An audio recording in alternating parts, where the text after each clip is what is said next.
es conocido por muchos por Bíblica Virtual. Juan José también es conocido en la red del Camino, en la FTL, por todos lados, requete conocido Juan José. Así que gracias por estar compartiendo el tema con nosotros de leer la Biblia naturalmente, ¿sí? Una mirada desde América Latina y explicando el tema desde un texto del Evangelio, en Lucas, y desde ahí, o Mateo más bien, desde Mateo, y nos conversará y nos motivará a la conversación. Para nuestros amigos que nos siguen en Facebook, les recordamos también la dinámica.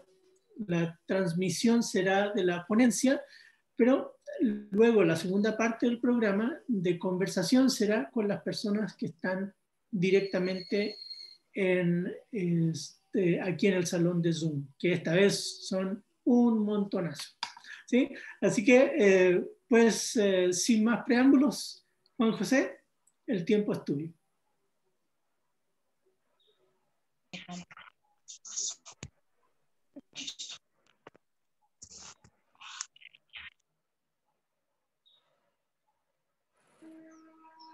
¿Se activa tu micrófono?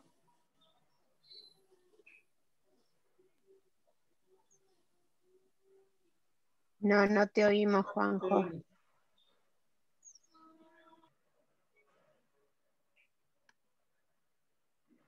No te oímos, no.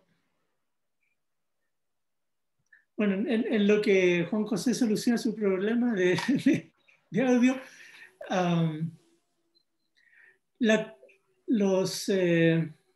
logro ver a Ruth y Darío aquí.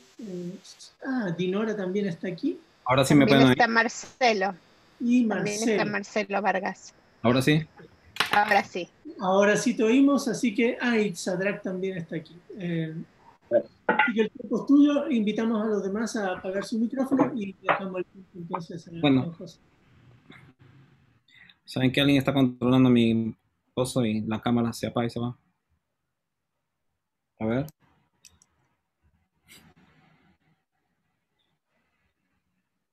Ahí está. Tori, ¿está bien si silencio para que la gente que pueda encender el micrófono solamente lo haga después, en el momento de las preguntas? Porque si no van a estar entrando y dicen, ok, silencia a todos y nadie va a poder encenderlo, ¿saben? Pero por un rato nada más. Bueno, qué gusto de poder compartirlo, así que de compartir este tiempo con ustedes y voy a tratar de ser bien estrictos. Acá tengo el celular, lo voy a poner porque Nelson me advirtió, conociéndome ya, me dijo bastante varias veces que cumpla con los tiempos y está bien, tiene razón. Así que bueno, voy a poner el cronómetro que arranca acá. Bueno, ¿qué es lo que intento hacer aquí? Lo que voy a hacer es trabajar sobre, no solamente sobre la temática, sino también sobre el tema de cómo leemos la Biblia, ¿no? Hay un libro que salió hace un tiempo que hablaba de leer la Biblia sobrenaturalmente y que basa su metodología en una forma de leer la Biblia que en cierta manera, a mi punto de vista, no ayuda demasiado.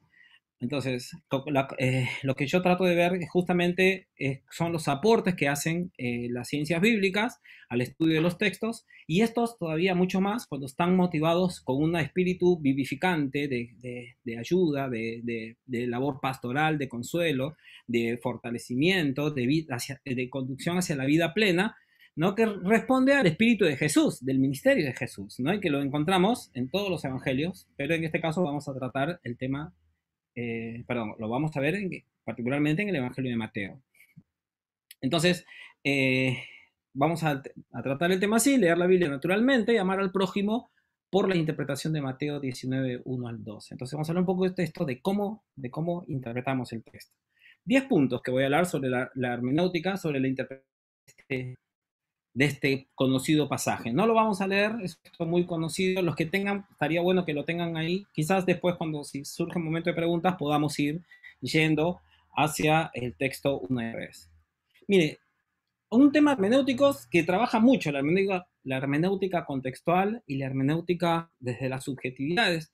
Es decir, esta forma de entender la Biblia que hacemos en América Latina es asumir ¿no? ¿Quiénes somos los que lo leemos? ¿En qué contexto lo leemos? Y advertir también que el mismo texto bíblico, la Biblia, fue compuesta también en un contexto, en un mundo determinado. El gran desafío es cómo acercar esos dos horizontes, ¿no? Eso, para los que conocen Sagradas Escrituras, eso es trabajo de Gadamer. Este tema nos moviliza particularmente porque toca áreas muy sensibles en nuestra vida personal. Es decir, no solamente en nuestros matrimonios, historia de los matrimonios, de nuestra familia, de nuestros padres, de lo que hemos visto, temores que quizás hemos tenido que enfrentar, quizás en una historia personal, quizás otras situaciones que nos llevaron a ver o que nos llevan a ver esto. Claro, porque la familia es un área muy sensible para nosotros, muy importante también. Y claro, cuando se piensa en el divorcio, se piensa quizás porque hemos recibido una fuerte influencia también de otros expositores, en el fin de la familia. Porque ese es un mito que se ha establecido muy fuertemente, ¿no? Y que al punto que cuando se habla de divorcio, se habla del fin de la familia. Toca las relaciones de poder entre hombres y mujeres también, porque en el mundo bíblico por lo menos se habla de quién, se va a observar quién es el que divorcia a quién. Y después tiene que ver con las relaciones de poder, ¿no? ¿Quiénes deciden cuándo un divorcio no es válido? Es muy interesante esta pregunta cuando dice, ¿es lícito al hombre repudiar? La pregunta es, ¿a quién? ¿Quién va a marcar qué matrimonio o si una pareja puede o no divorciarse? ¿No? ¿Quiénes se atribuyen esa autoridad?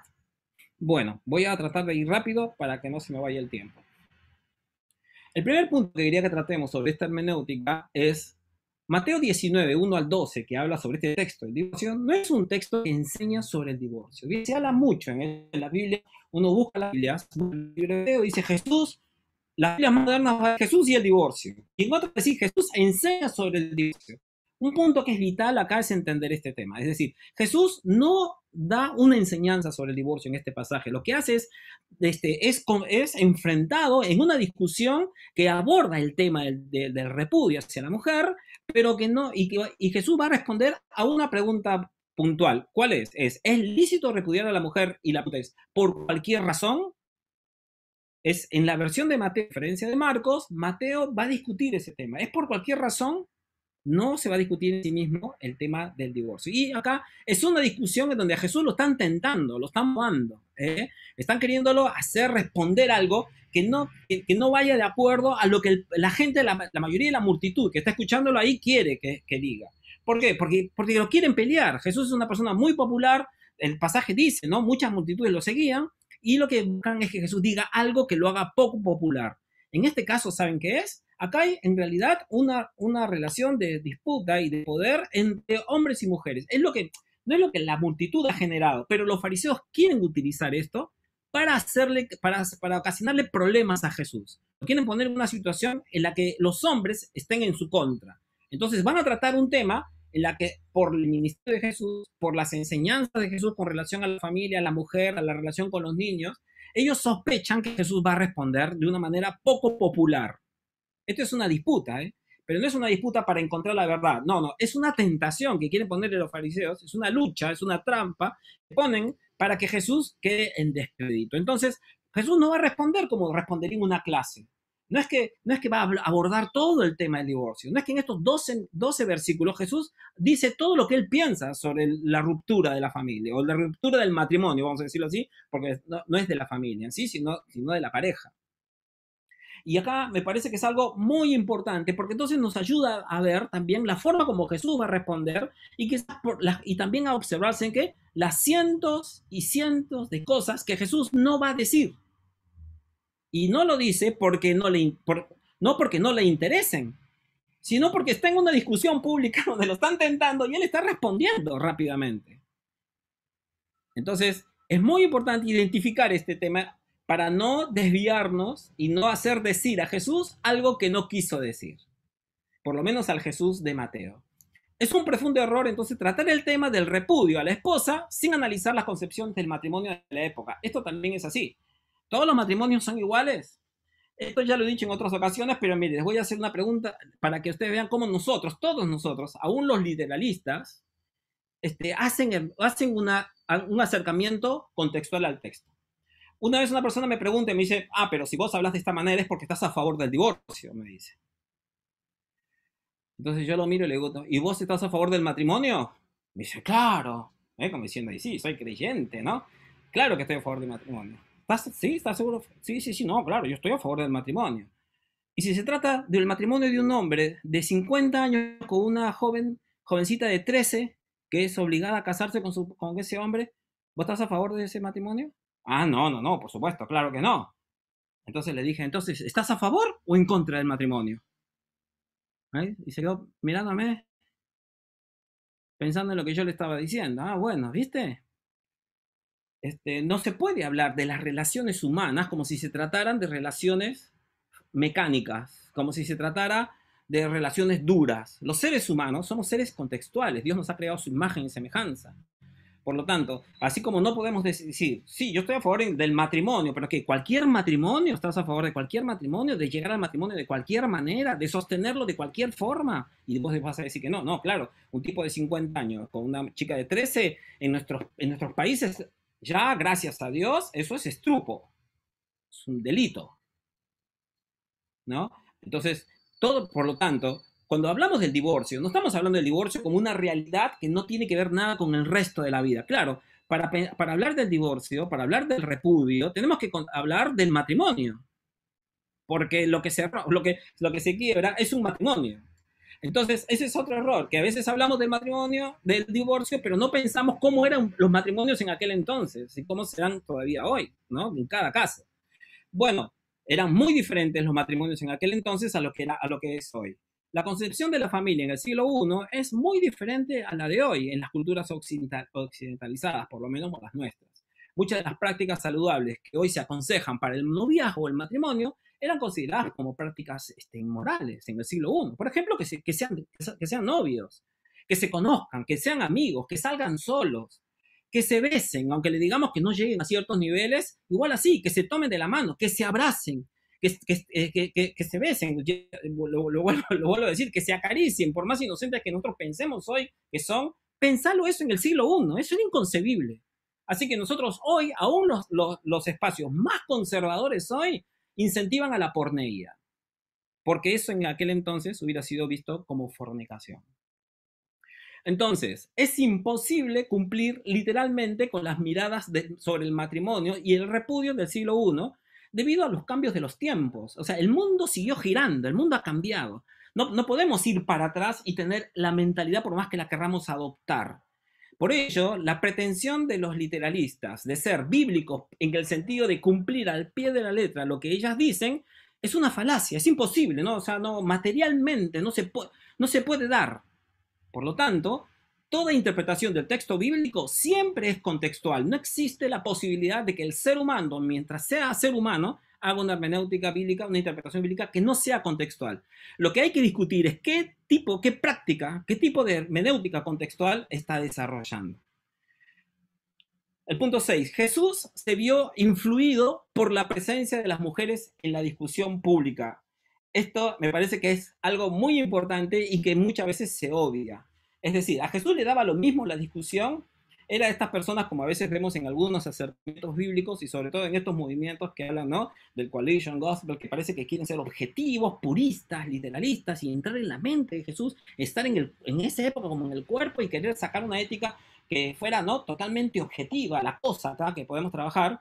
Y no pensar que, por ejemplo, el entorno influye en la vida de Jesús. Es decir, todos los seres humanos creados a imagen y semejanza de Dios somos seres contextuales menos Jesús. Cuando dice que había una multitud que escuchaba, nos hace pensar que esta conversación, esta discusión, esta disputa que va a tener con los fariseos no se da en el vacío, se da en un entorno que va a influir también en la conversación. No digo para manipular, para hacerlo llevar a otra parte, sino para advertirle a Jesús por dónde viene la cosa, qué realidades, qué historias influyen en el punto de vista que él que necesita compartir y desde el cual también a él le plantean las preguntas. No es que habla, no, yo soy objetivo, yo trato de leer la Biblia, me trato de hacer a un lado de todo lo que sienten los demás y a mí no me importa nada. No hay eso en Jesús, no hay esa práctica. Es más, Jesús constantemente nos habla de una hermenéutica contextual, pero que al mismo tiempo es en la que él se involucra afectivamente desde la misión a la gente a la que él misiona. O sea, él ama, y cuando él ama, se compromete con quienes ama. Pero en esta pregunta, fíjense la inmoralidad o la dureza de esta pregunta, ¿no? Porque se juntan un grupo de machos ahí, entre ellos a conversar en el café, y se dice, no, che, ¿nos podemos divorciar de nuestras mujeres por cualquier razón? Miren la pregunta grosera que se hace. En público. ¿Quién sabe si no habrían algunas esposas de los fariseos ahí presentes, algún familiar, y preguntándose por qué un planteamiento como este? Perdóname, voy a hacer una limpieza de cámara que me parece que la dejé sucia y no que la toqué. Bueno, ahí sigo. ¿Vieron? La pregunta es dura porque da por sentado el autoritarismo con que se vivían los matrimonios en el siglo I, en la que, por ejemplo, esta pregunta no le es permitida a la mujer porque en el siglo I le estaba prohibido a la mujer repudiar al hombre. Ahí no voy a extenderme demasiado, después lean el capítulo cuando publiquemos el libro, hay alguna otra data bibliográfica, vayan y búsquenlo ahí. Es muy interesante ver alguna que otra excepción en la época, pero la mujer tenía que aguantar, agachar la cabeza y aguantar. Este es un detalle que, por ejemplo, cuando hacemos una lectura fría, no vivificante del texto bíblico, no advertimos. Curiosamente, aún en los más literalistas, hacen esta concesión. ¿Cuál es? Y es que los que creen que la única causa justificable del divorcio es el adulterio, también le dan ese derecho a la mujer. Es decir, si el hombre adultera, la mujer tiene derecho, es la única razón, la única concesión que supuestamente se le daría para que pueda divorciarse del hombre. Sin embargo, el texto bíblico, si es que se lee literalmente, no permite esto tampoco.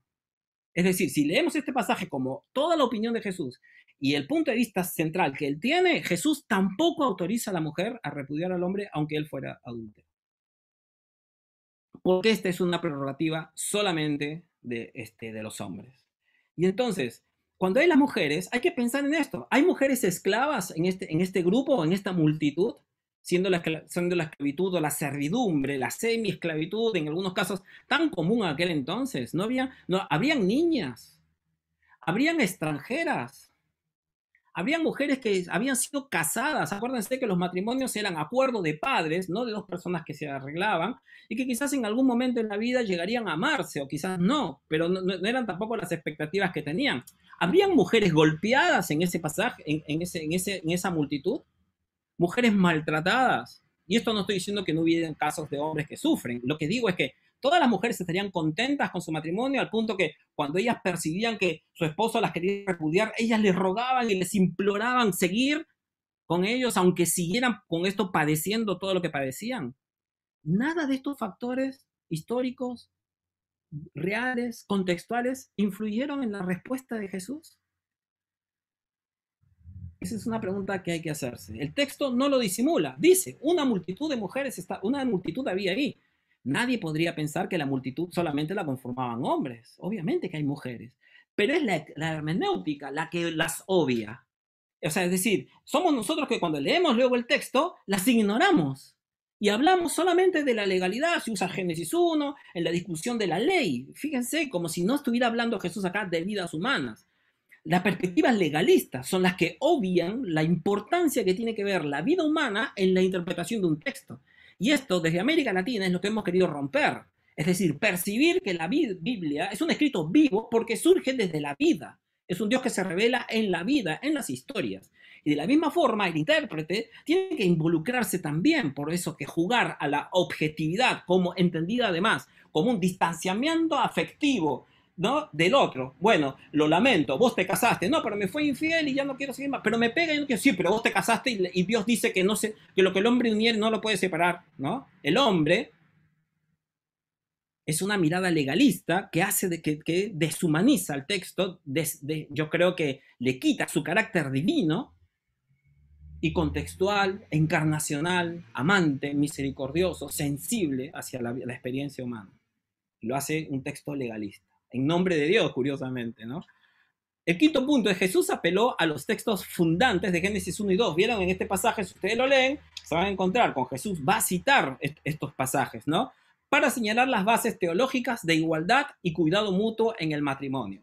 Miren, es posible que en este texto, que es Jesús el que vive esta historia con los discípulos, pero después nos encontramos con ¿qué? Con que hay otra etapa, que es el momento redaccional, en el que el escrito es compuesto, quizás 40, 50 años después, en el que contextualmente el texto es puesto por escrito. No era que Jesús estaba enseñando y Mateo estaba al lado diciendo, para Jesús, habla más despacio que no llego, ¿no ves que tengo que escribir con lápiz, qué sé yo? No. Esto se comienza a transmitir de forma oral. Y entonces los discípulos lo que van a hacer es retrabajar la escritura y la componen. Quizás muchas de estas enseñanzas son dadas en varias oportunidades, son repetidas y luego recompuestas. Otra vez, grupos quizás que tienen una mirada diferente, quizás crean que pasó esto, que estaban escribiendo enseguida, o que tenga un concepto de inspiración que tenga que ver con una escritura mecánica del texto. Lo cual no estoy negando la inspiración de las escrituras, lo que discrepo es en la concepción de inspiración y en cómo se da el proceso de inspiración con aquellos que piensan que fue una escritura mecánica. Entonces, cuando vemos esta forma de argumentar de Jesús usando Génesis 1 y 2, a diferencia de Marcos, que para otro encuentro quizás pueda surgir, es interesante observar este detalle, y es el hecho, ¿saben qué? Y es que Jesús va a citar en primer lugar Génesis 1, texto que alude a ¿qué? A la creación del hombre y de la mujer y del hombre a imagen y semejanza de Dios. ¿Él solo? No. Ambos a imagen y semejanza de Dios. Si uno prescindiera del segundo texto y se quedara con el primero, nada más, con el primer relato de la creación, uno podría, por ejemplo, sacarse de encima un montón de temas. Por ejemplo, ¿cuál? El de la superioridad de hombres y de mujeres. Hay una serie de silogismos y de artificios que podemos usar para disimular el discurso actual de superioridad del hombre sobre la mujer. Por ejemplo, una cosa dice, Dios es un Dios de orden. Entonces Dios creó primero al hombre y después a la mujer para que la mujer complemente al hombre. Y dice, pero ¿por qué la mujer tiene que someterse al hombre? Porque así lo creó Dios. ¿Pero por qué lo crearía así Dios? Porque así lo creó Dios. Y hay que obedecer, ¿vieron? En América Latina hemos vivido décadas de militarismo y creo que nos ha quedado un poquito esas cosas, ¿vieron? Se nos da la orden y hay que obedecer, no importa, y la pregunta está mala por existir nada más.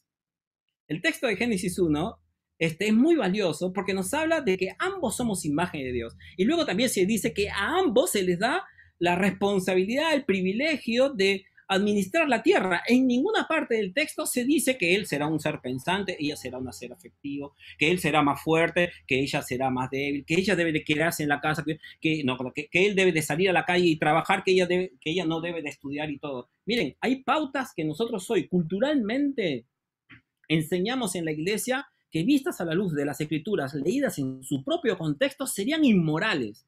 Por ejemplo, mandar a la escuela a nuestras hijas, al colegio. ¿Para qué las haces estudiar? Lo que tienes que enseñarles es a parir, a cocinar. Tenés que enseñarles a doblegar su voluntad, a renunciar a sus aspiraciones, a agachar la cabeza, porque esa es la forma como funciona el matrimonio en aquellas épocas.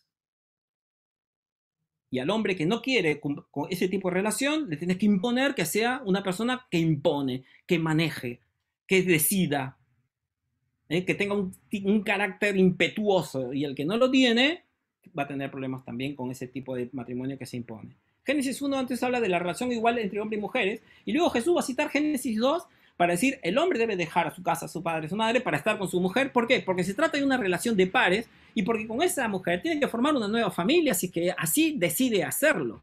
Este tampoco es un mandamiento para que se casen. No hay mandamiento bíblico de que las personas se tengan que casar. Pero bueno, ese es otro tema. Entonces, el énfasis en la cita que hace Jesús de Génesis 1 y Génesis 2 no está en la indisolubilidad, me cuesta a mí también, indisolubilidad del matrimonio. Ese no es el punto. Cuando dice lo que el hombre uniere, lo que Dios uniere, no lo separe el hombre, el énfasis no está acá en el sacramento. Por favor, somos cristianos evangélicos protestantes. Lo que está hablando acá es de ese tipo de indisolubilidad que ellos están proponiendo. Si no lo pronuncio bien, no importa, ustedes ya saben a qué me refiero. ¿A cuál? A la que vienen a plantearle a Jesús con la primera pregunta, ¿no? No inventemos cosas. Jesús está respondiendo a la pregunta que le han hecho. ¿Por cualquier razón? No, por cualquier razón no. ¿Por qué? Porque ustedes son pares, porque tienen una relación nueva, porque son ahora una sola carne, y vos no la podés expulsar como si fuera una propiedad tuya. porque la pregunta es inmoral. La forma como se plantea la pregunta tiene problemas. Voy a avanzar rapidito, Nelson, ¿eh? Ya creo que estoy en los 20, ¿no? Me dijiste, 21, no. Bueno, me quedan pocos puntitos. En Mateo 19, 1 al 12, se habla de repudio. Esto es algo, en griego es el apolúo, que significa expulsar, ¿está? Tiene la preposición ahí que va a darle un énfasis a salir. Pero ¿qué pasa? Las traducciones que hacemos, a veces las traducciones dinámicas, tratan de contemporaneizar el texto, pero ¿qué pasa? Pueden correr el riesgo de arruinar la exégesis y no advertir que, por ejemplo, en este caso, al poner una versión moderna la traducción divorcio, el lector actual piensa que estamos hablando de ¿qué? De un matrimonio donde dos personas se casan, ¿no? Con las libertades que les da la sociedad actual, en donde tanto hombres como mujeres tienen libertad, no solamente deben de decidir, no pueden ser obligados, en donde tienen que ser mayores de edad, por ejemplo, y entre otras cosas, por ejemplo, donde tienen la libertad, no les pueden prohibir esa libertad de romper el acuerdo hecho. Y esto le digo a los que son más grandes y los que han tenido la bendición y la suerte, o como quieran llamarlo, de tener un matrimonio a largo plazo. Si es que fue feliz, los bendigo. Y si no, bueno, vayan a ver qué tienen que hacer ustedes con sus vidas. Pero a lo que yo voy es a esto. ¿Quién a los 60 años puede decir que cuando tenía 22 tenía plena conciencia de lo que estaba haciendo? Y hay iglesias que para que los chicos no tengan relaciones sexuales genitales y todas estas cosas, les hacen hacer promesas y los casan a los 18, los casan a los 19. Para el casamiento están listos, pero si le quieren dar pastorado dicen, no, son muy jóvenes. Y tú dices, pero esto está muy loco, ¿no? Porque el matrimonio es muy importante. ¿Cómo le das un pastorado, pero no le das un... porque hay chicos que se casan para ser pastores. En el ambiente evangélico, lamentablemente, les ponen una presión así que es terrible, es terrorífica. Mateo 19 no habla de divorcio, habla de repudio. ¿Repudio qué era? Era la práctica en la que el hombre tenía la libertad de expulsar a su mujer, porque la palabra era expulsar, echarla, públicamente. Y la gente debía de enterarse de que esa mujer no era considerada, desde el punto de vista del hombre, no era considerada una persona idónea para poder cuidar de su marido. Entonces la vergüenza no la tenía el hombre por lo que estaba pasando con su esposa, sino la mujer por no haber sido una buena esposa.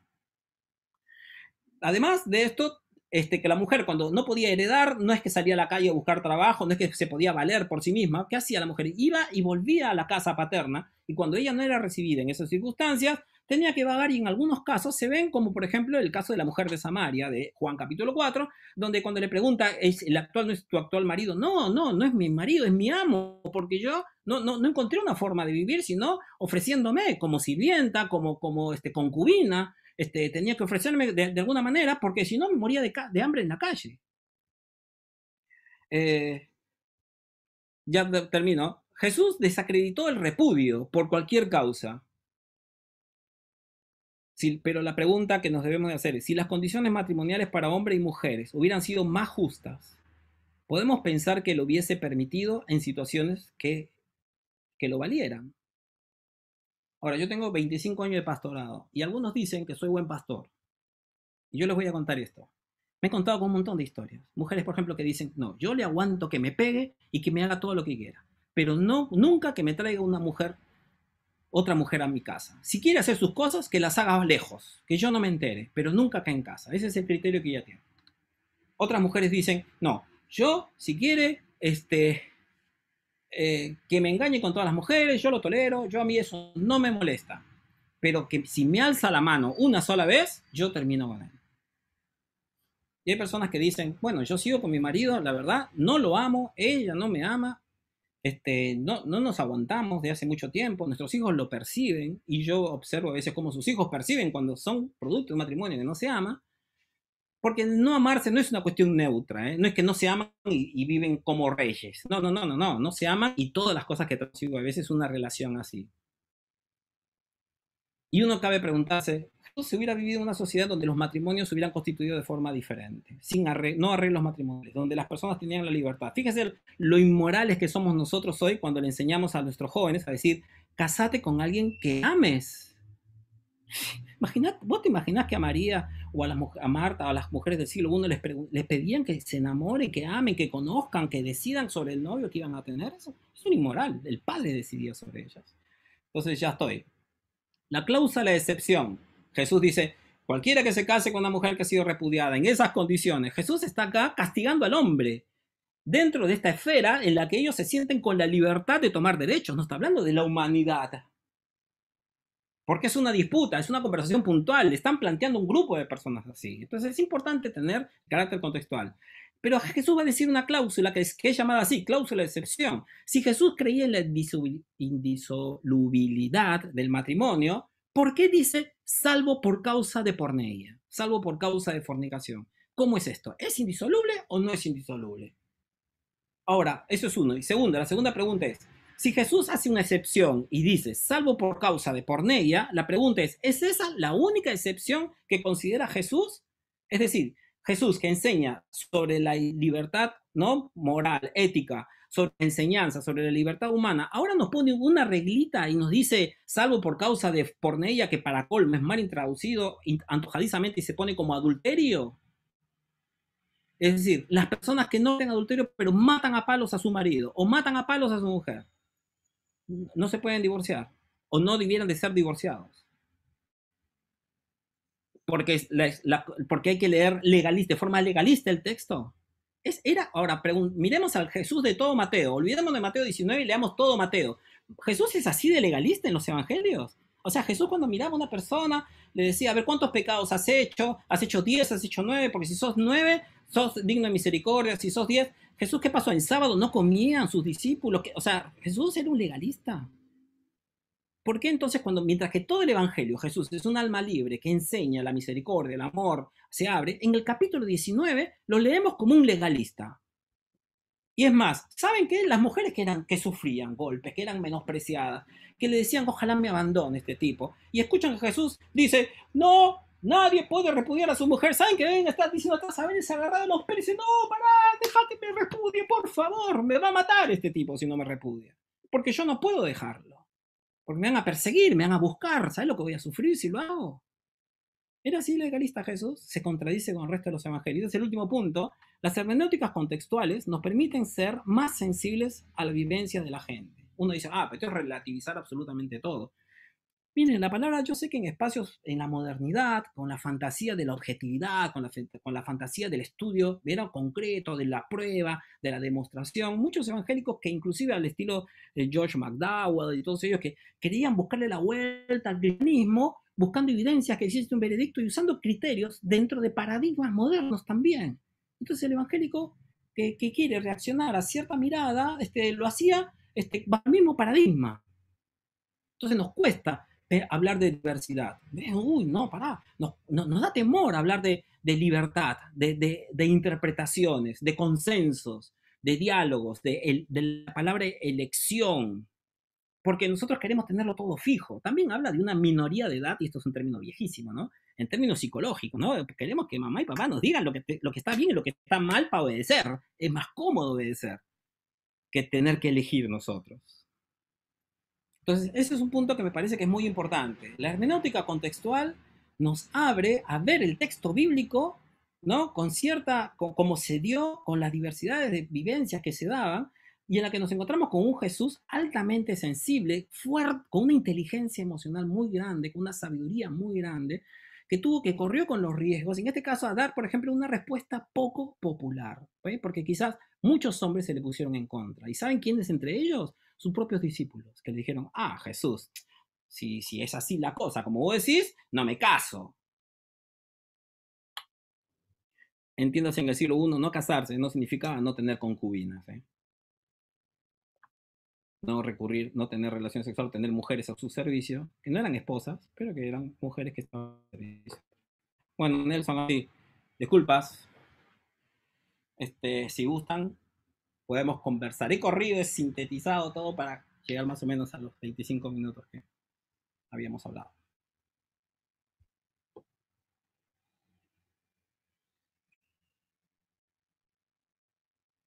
No tiene micrófono. Censura. Ahora sí, el tiempo, y los amigos que nos están siguiendo en Facebook se pierden esta otra parte de la conversación, así que les animamos a que entren a la página de Facebook de SETI cuando sea el tiempo en abril para hacer su inscripción y que puedan entrar a esta sección y poder compartir. Pásenle ese link, si no ahora ahí al SETI para que entren. Sí, no. también eso es posible, sí. Pero estaremos pendientes ahí en abril para hacerlo. Se puede, a través de Juan José y Bíblica Virtual, podemos buscar caminos también de acceso, pero el Zoom nos permite esa otra parte. Así que muchas gracias a los que nos siguieron en Facebook Live, y ahora entonces nos vamos hacia la conversación. Bueno, ha habido buenas preguntas, preguntas que están en dos planos. Por un lado está el plano hermenéutico y por otro lado está el tema propiamente del pasaje que tiene que ver con matrimonio y divorcio. Así que mirando en lo que nos han ido poniendo aquí en el chat, sería bueno quizás, Juan José, ya esperando un poco, contando esta vez, que no, nos volvieras a hablar del tema que ejemplificaste muy bien. Tú abordaste un pasaje que en la superficie parece indicar algo, pero tú empezaste a entrar al contexto del pasaje de una manera tal que le diste una vida distinta al pasaje. Entonces, si pudiese un poco explicar, porque quedó la duda a alguien entre la cuestión literal y la cuestión de contexto. Por ejemplo, dice, entonces la lectura de Mateo 19 no es literal, sino que hay que tomar el uso del contexto histórico. El pasaje se ha usado para que el divorcio sea solo por el adulterio, que ya lo mencionaste tú, ¿no? ¿Qué herramientas o materiales se pueden usar para una correcta interpretación? Me gustaría saberlo desde la experiencia del pastor. Sí, mira, es difícil responder esta pregunta en términos de que al tener brevedad de tiempo, cuesta mucho. Por décadas hemos escuchado de la Biblia, hablar de la Biblia como, por ejemplo, el manual de Dios. Es un término altamente inapropiado. ¿Ya? Claro, nosotros confundimos certezas absolutas con confianza. Entonces, si uno quiere que Dios diga, Señor, ¿debo tomar yogur o té hoy en el desayuno? Más o menos, entonces uno busca, ¿dónde está? ¿No? Entonces uno busca ese tipo de respuestas, ¿vieron? Porque un manual te dice, bueno, desarme el celular, cómprense un desarmador de este tamaño, o destornillador, como decimos en Argentina, gire hacia la derecha, lo abra con delicadeza, ¿vieron? Paso a paso. Entonces uno piensa que el matrimonio se va a organizar de esa manera, que la vida se va a organizar, y que la Biblia lo enseña además. Y las escrituras no enseñan así. Fíjense que en la Biblia hebrea, la gran sección que se llama ley incluye, entre otras cosas, también a libros que nosotros hoy, porque en la modernidad nos han enseñado a identificar de esa manera los géneros literarios, llamamos libros históricos. Pero qué interesante que enseñanza, para no usar la palabra ley, enseñanza, Torá o enseñanza,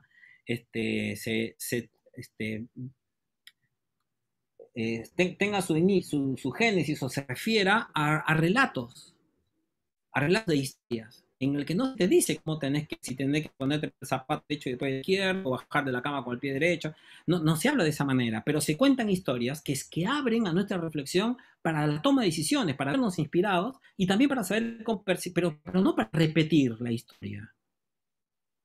¿Vieron? Dice que David, cuando danzaba al lado del arca, la novia se le dio vergüenza y todo, y hoy nosotros cuando vamos a la playa, bueno, quizás hay algunos consagrados acá que van a la playa con esos bombachos de la vieja guardia, vieron que se usaban desde el tobillo hasta acá, pero la mayoría de la gente quizás se ponga un short, unas bermudas, y fíjense, si se ruborizaron, le pareció inmoral el danza de David aquel entonces, ¿qué hacemos nosotros yendo a la playa? Vestidos de esa manera. Ahora, esto no es relativizarlo todo, pero es comprender que no podemos usar una concepción antropológica, cultural, estática, como si no hubieran cambios. Entonces, ¿qué pasa? Cuando leemos Mateo capítulo 19, la riqueza que tiene ese texto nos llama a poder ver los detalles. Yo a veces le digo a los estudiantes que estudian, cuando estudiamos Nuevo Testamento, le digo, pobre el autor, se mató diciendo, dándote nombre de ciudades, nombre de personajes, si subían o bajaban, y nosotros los ignoramos totalmente, como si fuera lo mismo ser limeño, que ser de Huancayo, que ser de la selva, que ser mexicano, que ser costarricense. No significa que como seres humanos somos diferentes, pero en cuanto a lo que es nuestra identidad, nuestra concepción, algunos valores, nuestra forma de ver el mundo, los tiempos, de cómo concebimos las relaciones humanas, influye la cultura. Y entonces nos dice que un Galileo del norte, más abierto, baja a Judea, y cuando tiene popularidad, los líderes de aquella región se enfadan y van y lo tientan, lo quieren hacer caer. Entonces, si yo te estoy diciendo que lo que dije, perdóname, pero yo estaba en una discusión pública, y vos de lo que yo dije rápidamente haces todo una enseñanza y me cambiás lo que digo, estás cometiendo una injusticia contra mí, porque no me das tiempo para yo poder explicarme lo suficiente. Entonces, una cosa es la lectura literalista, obvia el carácter literario del texto bíblico. Son dos cosas diferentes. El texto bíblico es un texto, Dios se inspiró o inspiró, dice, las escrituras. Y eso es otro tema para discutir, ¿eh? No al inspirado, no al sujeto. Las escrituras, dice Timoteo. Y entonces hay que prestarle atención al texto en cuanto a texto. Y ahí como género literario es un discurso de disputa, no es una clase. Entonces hay que leerlo literariamente, claro que sí. Es un hecho que sucedió. Bueno, pueden creer que sucedió tal cual como está ahí. Bueno, créelo sí. Entonces observa la forma como se está relatando. Entonces, no es lo que ha pasado es que se le ha distorsionado y se le ha dado un carácter legalista a un texto que estaba abordando la temática de otra manera. Esa es mi impresión. Entonces, no hay que confundir literalismo con una mirada literaria, histórica. Claro, y en eso tienen mucha razón, y es ahí donde nos cuesta un montón cuando estamos haciendo reflexión teológica. Muchas veces brincamos de una reflexión a otra y debatimos reflexiones sin volver al texto y darle tiempo al texto que hable por sí solo. Y brincamos de un versículo a otro y vamos por aquí y por allá, pero hacer un análisis, una lectura natural, como estás planteando tú, implica reposar, reflexionar, mirar los detalles. Y eso es lo que estamos mirando aquí. Por cierto, entre paréntesis, el otro día leyendo Éxodo 21, si no estoy mal, encontré ahí una frase interesante sobre el abandono. Que si una mujer es abandonada, o sea, no le suple su alimento, su vestuario, ella tiene derecho de volver y ser libre. Hablando de mujeres que se han vuelto esclavas. Era la comida y la vestimenta en el Antiguo Testamento. Y se discute, está en Deuteronomio, y se discute si se trataba de... Ahora, pero eso es una cosa. Una cosa es que tengan el derecho. Es como ¿vieron cuando uno enseña y dice, bueno, debemos de ser justos? Y el curso consiste en practicar la justicia. Entonces el curso consiste en decir todo el tiempo lo que tenemos que ser. Pero en ningún momento se nos dice cómo lograr hacerlo. Claro. ¿No? Está bien que quieras que sea justo, pero ¿cómo puedo ser justo en un mundo tan injusto? Entonces el pedagogo, el pastor enseña, acompaña, ¿no es cierto? Bueno, lo mismo, el texto ese te dice que la mujer a la que no se le proveía de alimento y de vestimenta y todo, tenía derecho a salir, pero el proceso en cómo podía hacerlo seguía siendo el mismo. ¿Cuál es? Era que si el hombre no la autorizaba, ella no podía dejarlo. Entonces, siempre el poder quedaba en manos de los hombres. O sea, lo que ella podía hacer era apelar a los ancianos del pueblo para que ellos, ¿no?, llamasen la atención de este hombre y él le concediera la carta de divorcio, de libertad, en caso de que fuese una esclava o la esposa. Pero si el hombre se le antojaba no hacerlo, no se sabe bien qué era lo que sucedía. Pero por lo que se conocen, los testimonios de la antigüedad que se conocen, no sucedían muchos casos. Muy seguido, claro. Lo interesante de eso es que plantea abandono. Lo otro como otro factor, exacto. Como otro factor. Y también Pablo en Corintios que habla del abandono del inconverso, ¿no? También. Tal cual. Ahora, la pregunta... En el mismo texto bíblico, si le preguntáramos a Jesús, Jesús diría, pues sí, ese caso también, y este otro también, pero es que ese no es el punto. El punto es el que yo estoy rebatiendo aquí con estos señores. Exacto. No, y es interesante ver, por ejemplo, cómo la lectura, nosotros muchas veces he escuchado la lectura armoniosa de la Biblia. ¿Qué es esto? Claro, que miren, nosotros vamos y compramos, nosotros decimos, che, yo quiero que me den un libro de Isaías, quiero que me den Jeremías, Mateo y Primera de Juan. Y la librería dice, bueno, todos están acá. No, pero yo solo quiero Isaías, Jeremías, Mateo y Primera de Juan. Dicen, no, viene todo junto.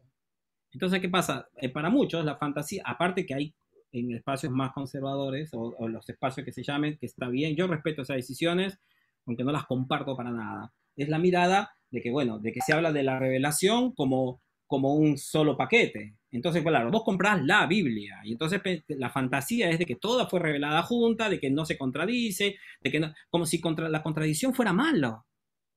Menos mal que yo me contradigo. Hay cosas que enseñé a los 20 años y hoy realmente menos mal que puedo reverlas. Por otro lado, eso no es una contradicción, se llama revisar, se llama crecer. ¿Y saben qué? Mire, está Abraham, vamos a ponerle cronología, Abraham siglo XI, ponele antes de Cristo, para hacer más o menos. ¿Quién diría hoy que, por ejemplo, los que son de México, de Perú, de Costa Rica, de otro lado, que pensás lo mismo que los peruanos 12 siglos atrás? Que te vestís igual, que comés la misma comida, que te vinculás familiarmente de la misma forma. Y nosotros pensamos que Abraham, que Moisés, se vinculaba familiarmente de la misma forma que luego, porque a nosotros, para tener seguridad, certezas de algo, no queremos que las cosas cambien. Es como cuando somos chiquitos y vemos que mamá y papá se van solitos a la habitación, cierran la puerta y te dicen, ¿no?, que se van a dar besos y que se van a abrazar. No, mi mamá es mía, no, mi mamá no le pasó eso, no. Sí, tus padres tuvieron amor, si tuvieron relaciones sexuales, no, mi mamá no tuvo, y tenés 50 años y seguís con eso. Yo lo entiendo de un chiquito de 4, pero a los 50. Entonces hay miradas que uno inicialmente ve un libro y tiene ciertas concepciones. Pero después tenés que advertir algunos detalles. Decime, por ejemplo, la poligamia, que es tan abiertamente practicada y ni siquiera recibe críticas en el Antiguo Testamento. En el Nuevo Testamento tampoco es negada, pero ya se habla en las enseñanzas, se percibe, se habla más de un matrimonio monógamo. Entonces hay diferencia en las miradas. Pablo, de 1 Corintios 7, ¿piensa igual que Marcos 9? Bueno, ya vemos que no, sobre el divorcio. ¿Y saben por qué?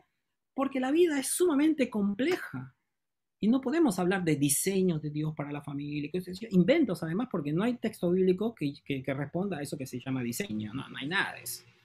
Ahora, sí hay enseñanzas, hay principios, el amor, la justicia, el cuidado del otro, claro que sí, la plenitud de la vida, pero de hablar ya de diseño es violentar las libertades humanas, no importa cómo seas vos. No importa el carácter que ustedes tengan, usted tiene que amoldarse a esta forma de matrimonio que Dios supuestamente ha diseñado y que cuando la buscas en la Biblia no está. Te inventó el que te dice eso. Entonces, esa es otra riqueza que tienen las Escrituras y nos enseña sobre la prudencia que hay que tener respecto a estos temas, ¿no? Porque cada matrimonio es un mundo. Es más cómodo hablar de las masas y tirar un mandamiento para todos que ser pastores y pastoras, maestros, maestras, consejeros, consejeras de cada uno. Sobre todo cuando el discurso necesitas darlo a las multitudes, ¿no? Cuando tenés grupos humanos enormes a los que ya ni visitas, ni sabés quiénes son, ni cómo se llaman, y entonces haces un pack y se la mandas a todos por serie para que se obedezca así, porque no hay mucho tiempo para ir de uno en una labor pastoral que contemple más la contextualidad de cada situación de vida, ¿no? Cuando uno escucha, cuando uno mira al otro. Por eso me pareció muy valioso ver esto de que Jesús miró a la multitud y contempló los rostros y las historias, entre otras personas, por ejemplo, de mujeres, ¿no? Entonces no lo veo a Jesús traicionándolas, cuando en el resto del Evangelio escucha sobre sus situaciones puntuales. Claro. Rafael Ariasa, si tú quisieras escribir en el chat tu pregunta, te lo agradecería. Hay otras preguntas en el chat que tienen que ver ya con el tema en sí de divorcio. Se te apagó, pará, ahí te lo prendo. Digo, para que prenda el que quiera. Prendelo, Nelson. Te decía que, Rafael Ariasa, si quisieras escribir en el chat tu pregunta, así podemos nosotros leerla. Y lo otro, las otras preguntas que están en el chat tienen que ver con el tema en sí del repudio, del divorcio. Alguien llamó la atención, por ejemplo, que Reino Valera 60 traduce repudio y que otras versiones más recientes optan por divorcio. Otro menciona qué pasa con Malaquías, que Dios abomina el repudio, de nuevo, ¿no? El divorcio. La palabra divorcio no existe ni en el hebreo ni en el griego, ¿sí? Es una Pero palabra bueno, moderna. ¿quieren que comente algo de Malaquías? Pero, por ejemplo, lo de Malaquías es miren, yo tenía un amigo en el seminario que había agarrado un pasaje de Cantar y que los Cantares, y que la frase que él leía, siempre le leía a las chicas, le decía que si vos sos buena, me darás un besito. Esa frase nada más decía. Si vos sos una buena persona, me darás un besito. Entonces el chico le decía, la agarraba, le traía la Biblia y le decía, a ver, léeme esta parte, que si vos sos buena, me darás un besito. Entonces él le ponía la mejilla, ¿no? Pero todo el pasaje decía otra cosa, digamos, pero él agarraba la partecita, claro, porque él quería que le hacía broma, lo hacía de broma, ¿no? En el comedor del seminario, qué sé yo. Me hace acordar un poquito, ¿saben qué? Y esto lo digo con cuidado, ¿eh? No sé cómo decir la cosa con cuidado, pero digo, soy medio bruto. Pero digo, cuando te mandan los versículos viejos de bendición, que te mandan los versículos por celular y te dicen el versículo del día, hoy es el Señor te prosperará, mejorará tus días, qué sé yo, abajo, qué sé yo. Y termina ahí, ¿no? Y te lo mandan ahí. Y no te mandan la siguiente parte que dice, pero si me desobedeces, también te quitará de esto, esa parte no te la quieren leer, te leen la mitad que te gusta, ¿no? Entonces siempre, parece que toda la Biblia siempre, viste, toda para bendición, o sea, entre comillas. Ese texto de Malaquías, ¿de qué repudio está hablando? ¿A quiénes le está hablando? Es otra vez un escrito profético y es muy puntualmente dirigido a un grupo determinado. Acuérdense que tenemos otros textos también, ¿no? Contemporáneos, además, para los que son biblistas, muy contemporáneos, que tenemos, por ejemplo, el caso de Nehemías, que él ordena que repudien a otras mujeres. Nada más que en este caso es permisivo. ¿Por qué? Porque son extranjeras, pero ordena que repudien a las esposas y a los hijos extranjeros. Entonces, visto a la luz del siglo XXI, con todos los derechos humanos, con toda la enseñanza de Jesús sobre, ¿no?, la importancia, sobre el tema de no discriminar por raza, vamos a usar la palabra, aunque ya no se usa más, por etnia y un montón de otras cosas, imagínate cómo se debe leer Nehemías, con pinzas, pero hay que leerlo a la luz de su época, todas las vueltas que ahí algunos hermanos han dado ahí, que he visto en los comentarios bíblicos, que buscan que justificar una práctica tan inhumana. Entonces, ¿qué hacemos? Leemos Malaquías, nos quedamos con Malaquías y nos olvidamos lo que dijo Nehemías. Ahora, ¿qué significa esto? Como lo dijo Nehemías, hay que repudiar. No. Es que en la Biblia yo no creo que entre en el juego que yo propuse justamente al inicio de la presentación, en la que decía, ¿vos estás a favor del divorcio? No sé, no puedo estar a favor. Es una pregunta mal formulada. El problema no está, no podés estar a favor o en contra, porque porque cada caso es diferente. Como no podés estar a favor, no, yo estoy a favor del matrimonio. Y cuando son matrimonios mal entablados, ¿estás a favor también? Porque sos pro matrimonio. Cuando son matrimonios mal hechos, llevados al matrimonio, y esto los que hacen misión con pueblos aborígenes, que hacen misión con gente en situación de extrema pobreza, todos saben perfectamente de lo que estamos hablando. Chiquitas de 13, 14 años a veces, obligadas, 12, 8, hacen menos, obligadas a acuerdos familiares de ser casadas con tipos mayores.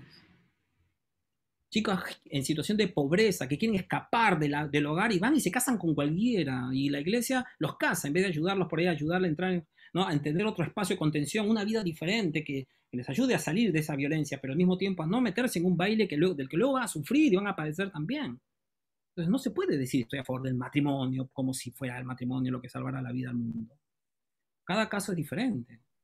Entonces a mí me parece que Malaquías también está hablándole a israelitas que estaban ya casados con mujeres israelitas y que se están enganchando con mujeres que son de otros pueblos y que a la luz del profeta está mal casarse con extranjeras. Yo soy extranjero y estoy casado con extranjeras. Y acá, por lo que conozco a varios, estamos igual en ese baile. Y entonces, ¿qué sucede? Le dice, yo repudio el divorcio, pero no está hablando de mi divorcio, del divorcio de tuyo, del divorcio de aquel. Está hablando de ese, porque ese hombre está dejando a su esposa por una mujer más jovencita, por una mujer nueva. Y esto que suena espantoso, no es que yo lo piense así, es que así se habla. La Mishnah, ahí alguien preguntó por el caso de la escuela de Hillel y Shammai. Bueno, directamente Hillel dice, si hay una mujer más joven, hebreo te dice más nueva, más bonita, déjala a la vieja. Ahora, esa expresión es espantosa en un montón de niveles. Por ejemplo, que en un escrito, en una discusión religiosa, se habla en esos términos nada más, ya te dice cuál era el tipo de vínculo que había hombre y mujer, el respeto o la falta de respeto que había hacia el lugar de las mujeres. Entonces, yo creo que cuando se habla de divorcio y de repudio, en realidad lo que está detrás, la discusión que está detrás, es la discusión sobre los derechos de los seres humanos a poder buscar la plenitud de vida, porque se crean muchas fantasías, ¿no? Que los hijos de divorciados van a sufrir, que van a tener traumas, o sea, toda esa mala prensa, todo ese fake, vieron que se construye en torno al tema como si los únicos que sufrieran fueran los hijos de los padres que se divorcian. Yo soy pastor, yo hay gente que a veces le está escuchando y le digo, mira que yo soy pastor y soy pastor de tu hijo, ¿eh? Mira que tu hijo viene a hablar conmigo, vos tenés 40 años casado, pero sé prudente con la opinión que das, porque tus hijos no piensan lo mismo del matrimonio estable que supuestamente vos decís que tenés. Ahora, ¿qué estoy diciendo? ¿Que todos los matrimonios son mal? No, no, no. Pero que el sufrimiento no es una prerrogativa de los hijos que se divorcian. Quizá lo que deberíamos de preguntarnos es si la iglesia está preparada para acompañar a personas que se están divorciando, porque lo que hace la iglesia es arruinarles el proceso de divorcio. Lo complica más todavía. Pero ese es otro tema, porque acá el tema era hermenéutica. Entonces, tomamos un texto bíblico, pero como es hermenéutica contextual, es importante ver cómo llegamos, con qué cabeza llegamos a leer un texto para ver qué le queremos hacer decir o no. Entonces, observen Malaquías y les aconsejo que lean un comentario bíblico, a ver, que tengan más, que les dé mejores herramientas que aquellos tan ideologizados de los espacios a veces en los que ya más es una pauta pastoral e ideológica que un comentario que aporte y nos ayude a hacer observaciones como las que acabo de hacer, que es muy básica, ¿no? Claro. Bueno, Saúl Román pregunta qué recomendaciones darías, y quizá aquí podemos abrir el micrófono también para Marcelo, Dinora, Ruth, si quisieran hacer algún aporte en este mismo tema. La cuestión que estamos tocando aquí, que ha presentado Juan José, nos toca muy profunda y naturalmente a todos los Langham Scholars, los académicos de Langham, porque es como nuestra manera de ser, así pensamos, así leemos el texto bíblico. Esa es como nuestra manera natural de acercarnos al texto. La cuestión del diálogo entre los dos contextos, el diálogo espontáneo, permanente, entre el contexto del texto bíblico y el contexto nuestro. Ese diálogo. ¿Qué cosas podríamos recomendar? ¿Qué quieren aportar ustedes? O Sadrach ahí desde Costa Rica. ¿Alguno en particular? Hay un grillo por ahí. Juanca, buenas tardes. Sí. Aquí de Colombia, Juan Carlos. Creo que tengo que felicitarte por la exposición muy clara. Obviamente que va a romper unos paradigmas que la iglesia lleva años y que alguien se pare a cambiar una visión y entender que hay contexto, hay cultura y que el mensaje de hace siglos al de hoy, contextualizarlo es un problema. Muchos no te van a entender, pero algo que quiero aportar es que muchos divorciados a mí han sido como los que tenían lepra en los días de Jesús. Son aislados, son señalados y se les mira mal. Y no hay una pastoral para ayudarles, para guiarles. Yo creo que la iglesia debe pensar en esa realidad. A veces los mismos creyentes, en vez de ayudar, dañan más. Yo creo que debemos cambiar esa mentalidad y también ir a comentarios más claros, más evidentes, porque la iglesia misma le ha hecho daño sin querer a mucha gente divorciada. No estamos de acuerdo con el divorcio, pero yo prefiero 1000 veces el divorcio que un mal matrimonio de mentiras, de engaño, de apariencia, y no de realidades. Le felicito a Juan Carlos por tu posición, Juan José, y gracias, muy amable. Gracias por esa reflexión. Realmente es una situación que ya vivimos aquí por todos lados en América Latina, así que es un buen tema por lo mismo, porque nos obliga a repensar la pastoral, ¿cierto? La pastoral del matrimonio, la pastoral de la persona divorciada, del sufrimiento, del acompañamiento. Alguien preguntaba ahí si había una diferencia entre divorciado y separado. eso es preguntas de nuestro mundo actual, no del mundo bíblico. Bueno, en la antigüedad la pregunta hubiera sido, que es la que formulo yo en el artículo que vamos a publicar todos juntos con nuestros diferentes capítulos. Compren ese libro, búsquenlo, no sé, piratéenlo. Es como desde América, hay poca gente que ha escrito un libro sobre esto. Si me permiten, esto yo sigo método de la sospecha, ya habrán notado mi acercamiento sociológico. Yo pienso que hay una gran censura. O sea, vos puedes haber sido un narcotraficante, un ex criminal, arrepentirte, escribir libros, dar conferencias y ser pastor y todo, ¿no? ¿Saben de quién estoy hablando? De muchos otros que los usan. Es más, los usan como testimonios. Ahora, vos te divorciaste y no te dejan, te cierran la puerta en todo lado y te matan como si hubiera asesinado a la otra persona. O sea, es hoy más manejable haber asesinado gente y después haber cambiado que haberte divorciado y luego emprender una vida quizás diferente, quizás en la que vos estás trabajando, no sé, trabajando tu decisión de lo que pasó. Miren, yo quiero decir un poquito en relación a lo que dijo Prisco recién, Prisco González. Miren, no todo divorcio es un fracaso. Ahora, esto suena muy liberal. Bueno, usted entiéndalo como usted desea. Si usted es de las personas que le dicen, mira, no le digas al chico que en la calle no existen fantasmas, porque si no el chico va a querer salir a la calle. Entonces, si usas el miedo como ¿vieron? Como en las górgolas del Antiguo Testamento, no, perdón, de la Edad Media, en la que se ponían en la iglesia cosas así, pues la gente tenga temor y entra a la iglesia y le pida perdón a Dios y nunca quiera salir de la iglesia. Bueno, si ese es el método pastoral que tenemos, bueno, quizás funcione. Pero la verdad es que eso es seguir colonizando, sobre todo al latino, que vinimos ya de una sociedad llena de miedos, de siempre agachando la cabeza, temor de opinar, de lo que pensamos, de argumentar, ¿vieron? Porque la censura es muy fuerte. ¿Cuántos libros conocen ustedes que hablen sobre el divorcio? Yo conozco uno solo que habló hace muchos años y que valientemente lo publicó Ediciones Kairos, que es la de Esli Carvalho, hasta que se rompe el vínculo. Hace 20 años lo publicó. ¿Cuántos de ustedes lo conocen? Muy poco, porque fue censurado seguramente también y no llegó a colar nosotros, los que estamos en ese país, o estamos vinculados con la editorial. Pero después, ¿vieron? Ahora, si me preguntas, yo discrepo con algunos puntos de vista, sí, todo sí, pero me parece una acción valiente que hizo. La que lo publicó, los que lo publicaron, la que lo escribió y la que se le habla, que hasta ahora sigue siendo. A veces me dicen, no hablen más de este tema porque ya está, las iglesias siguen al evangelio. No, porque yo estaba en casamiento de gente que se volvía a casar después de un divorcio y el pastor en plena boda le decía, bueno, ustedes saben que esto es un pecado, pero bueno, el Señor les da una segunda oportunidad y que yo decía, no, si me casan así, no me caso nunca. Mira que a que te digan eso, te vas a exponer vos, o sea, tenés la mente colonizada, o sea, una relación muy salubre. Entonces, pues, yo no estoy de acuerdo con el divorcio, pero acabo de explicarte que no todo caso es diferente. Escúchame, ¿qué tenés que estar de acuerdo? ¿En qué tenemos que estar de acuerdo nosotros? ¿En que maten a golpes a una mujer? O nos pasa a algunos pocos más y a los demás no les pasa en sus ciudades ideales. O como eso, un montón de otras cosas que cada uno tiene que ver. Pero ¿saben qué? A veces el divorcio es un gran logro.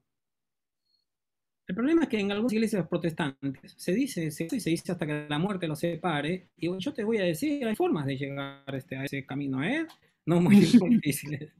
Si vives en una casa de 2 pisos, deja una cascarita de banana ahí en la escalera y vas a llegar a eso. O como dice, salvo por causa de... alguno te va a pisar la banana y se va a romper la columna y se acabó, listo. Viuda triste va a ser. O fíjate otros caminos. ¿Qué sé yo? Entonces, yo creo que es importante observar este detalle. Estamos leer la Biblia contextualmente. Sobre libertades a las que tenemos. Y permítame hacer una observación más, y es que hay que preguntarnos si por leer la Biblia como la leemos y llegar a miradas tan rígidas como la leemos, no es que estamos perdiendo a las nuevas generaciones en nuestras iglesias. Chicos, tienen una mentalidad de la libertad, una visión de la libertad mucho más plena de la que tienen muchos otros adultos, en la que no conciben, por ejemplo, como 2 personas que tienen un proyecto de vida y que luego este proyecto de vida se rompe, se quiebra. No estoy trivializando el divorcio, pero en la que, por ejemplo, como una imposición, una lucha, sí que la remen, sí que la trabajen, sí que busquemos que la reconciliación, que busquemos, pero cuando se agotan estas instancias, y siguen viviendo una situación, porque él dice que la Biblia dice, no le es lícito divorciarse. Yo creo que la verdad que mucha gente que piensa distinto se va a apartar. Claro. Mira, disculpa que te interrumpa, Sadrach, Ahí está Sadrach. hace rato la mano levantada y quiero oírlo. Sadrach, encendé la cámara. Ya encendí la cámara. Gracias. Perdón. Ahí estás. Gracias, Juan José, y gracias por permitirme también un comentario. Bueno, creo que ya podemos notar que el tema es amplio y tiene muchas facetas, así que voy a hacer un comentario nada más sobre una de ellas. Y yo pienso que es la parte bíblica. Jesús, en su respuesta, él alude y dice, al principio no fue así. Jesús lo que recuerda allí es la historia bíblica. La historia bíblica en Génesis, en este caso, Génesis capítulo 2. Y Jesús no solamente recuerda la historia bíblica en relación a la pregunta que le hacen de repudio, sino que Jesús también constantemente dice las escrituras, por ejemplo, Lucas 24, que dice que él explicaba su vida, su ministerio, su muerte y su resurrección. Él explicaba su misión, su identidad, su obra a la luz de las escrituras. Dice la ley, los profetas y los salmos hablan de mí, hablaban de esto. Entonces Jesús se entiende a sí mismo a la luz, ojo, de todas las escrituras. Entonces, lo que yo quería decir aquí en relación al tema de matrimonio, divorcio, familia, es que nosotros también debemos seguir el ejemplo de Jesús. No solamente un pasaje, Mateo 19, va a hablar de divorcio entonces, aunque ahí literalmente, digamos que se menciona el tema, aún los pasajes que literalmente no tienen la palabra, son pasajes que pueden traer luz sobre el tema matrimonio, divorcio, familia, etcétera. O sea que necesitamos una lectura, interpretación, un contexto global de la Biblia, un contexto canónico, lo llaman algunos, que es tener en cuenta toda la trayectoria de la Biblia, desde Génesis hasta Apocalipsis, para hablar del matrimonio, del divorcio, la familia, etcétera. Y Jesús creo que alude a eso cuando él dice, al principio no fue así. Bueno, ese es el comentario que quería mencionar. Gracias. Gracias. Y planteaste un tema muy importante que implícito también en la metodología. Por cierto, alguien preguntaba el tema de los métodos de interpretación. El problema cuando los métodos que son heurísticos son como regla de buen cubero y se transforman en reglas de Gilel, ¿sí?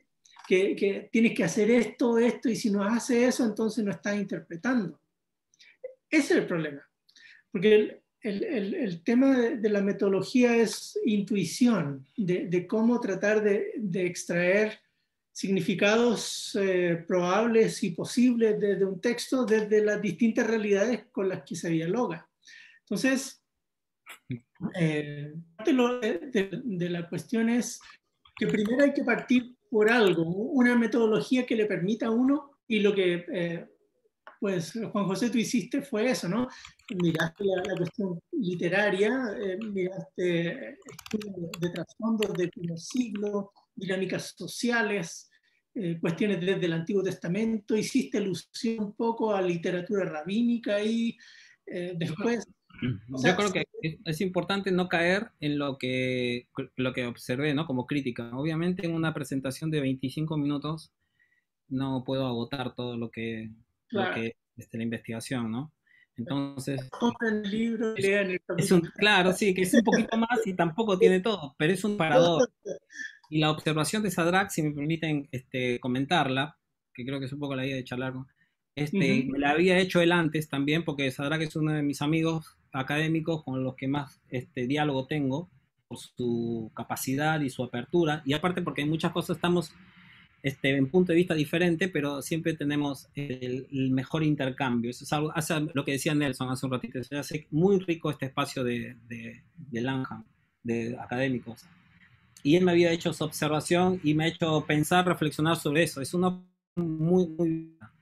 Personalmente pienso, sin embargo, no se refiere al texto de Génesis, sino que se refiere al texto de Deuteronomio, ante la pregunta de que si se puede repudiar a la mujer por cualquier causa, y Moisés permitió repudiar a la mujer, y Jesús dice que al principio no fue así. Entonces, la pregunta que puede hacerse, si, cuando dice que al principio no fue así, ¿a qué se refiere? ¿A que al principio Moisés no permitió repudiar a la mujer por repudiar a la mujer? No puede ser, porque Moisés no es al principio. Al principio es Génesis, ¿no es cierto? No, creo yo, pero entiendo de que mi interpretación tiene sus baches, y por eso me parece que la observación de Sadrach es válida. Pero yo personalmente me parece que se refiere a que Jesús está no invalidando, sino que está diciendo, mira, los textos de Génesis tienen más autoridad que los textos de Mateo, de Deuteronomio. ¿Por qué? Por un criterio rabínico antiguo de interpretación. No es rabínico, en realidad es del judaísmo, ya de la época, que los textos más viejos tienen más autoridad que los nuevos. Y por lo tanto el personaje de más autoridad también tiene más autoridad, tiene más fuerza que el personaje de menor autoridad. Entonces, Dios tiene más autoridad que Moisés, Génesis tiene más autoridad que Deuteronomio. Pero como dije, yo lo que pienso es que cuando él alude a Génesis capítulo 1, está hablando de la creación de los dos como pares. Ahora, no sé si han Lourdes, entraste tarde ya. así que quisiera. Ya está. Y entonces, tenemos ese detalle que da para charlarlo ampliamente, ¿no? Que es una cuestión exegética. Pero yo quisiera decirles que es importante estar en espacios en los que podamos hablar del tema, expresar nuestras dudas, hacer nuestros comentarios y todo. Porque lo que muchas veces se escucha es una bajada. A Lourdes la voy a sacar. Es una amiga, esto es una broma. Es una bajada, lo que hay es una bajada de línea. O sea, se nos dice lo que hay que creer, ¿vieron? Pero no se nos da espacio donde podamos tener conversaciones y todo. Y eso es lo que Nelson mencionaba hace un ratito, como el espacio de Langham, ¿no? Que podemos discrepar, pero tenemos la oportunidad de charlar, de aprender unos de otros. Entonces, lo mío no es el punto de vista. Yo no pretendo tampoco hacer esto, pero sí dar otro para que uno lo contemple como una posibilidad. Bueno, muchas gracias, y gracias también, Ruth, por estar contestando cosas en el chat. Eso nos ayudó un montón. Gracias, Dinora, también por tus aportes ahí. Sadrach, también buena reflexión. Y Juan José, muchas gracias siempre por esa manera de picarnos para hacernos pensar, ¿sí? Eso siempre es de mucha utilidad, y creo que este conversatorio de hoy sin duda apunta en esa dirección. Gracias a todos los amigos, amigas de distintos lados. Me alegra ver gente de tantos lados aquí de América Latina, de Estados Unidos. No sé si habrá alguno de Asia, África o Europa, Oceanía, pero gracias por haber venido hoy a la conversación. Como siempre, el tiempo se nos pasa volando, y esta no es la excepción. Así que los dejamos ahí picaditos para más adelante. Para algunos que no sabían, nosotros hace 2 años atrás ya, más o menos, en esa época, antes de la pandemia, tuvimos un congreso, bueno, más atrás todavía, en Medellín comenzamos a soñar con esta idea, por allá por el 2017, 2018. Luego, como en el 2019, tuvimos un encuentro aquí en Guatemala donde presentamos ya todas las ponencias, luego las pusimos por escrito para el libro, y ahora lo que hemos venido haciendo a través de estos encuentros con SETI es ir presentando un resumen de cada capítulo y conversar luego acerca del tema, para que ustedes puedan sentir la misma pasión y sabor que tenemos por ese libro, y esperamos pronto este año tener la oportunidad de lanzarlo junto con ustedes para bendición de muchas otras personas. Así que les dejamos abierta la invitación para abril. En abril, Rafael Saracho de Paraguay nos estará compartiendo su tema, que no lo tengo ahora a la mano el tema, pero tiene que ver con reconciliación, con encuentro, con comunión unos con otros. Así que les dejo abierta la invitación. Estén atentos, atentas, que en su momento les estaremos compartiendo. Muchas gracias y que el Señor les bendiga. Gracias.